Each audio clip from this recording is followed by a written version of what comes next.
কি ভেবেছিস পার পেয়ে যাবি?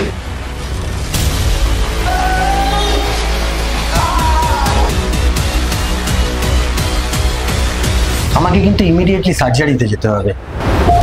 কেমন আছেন?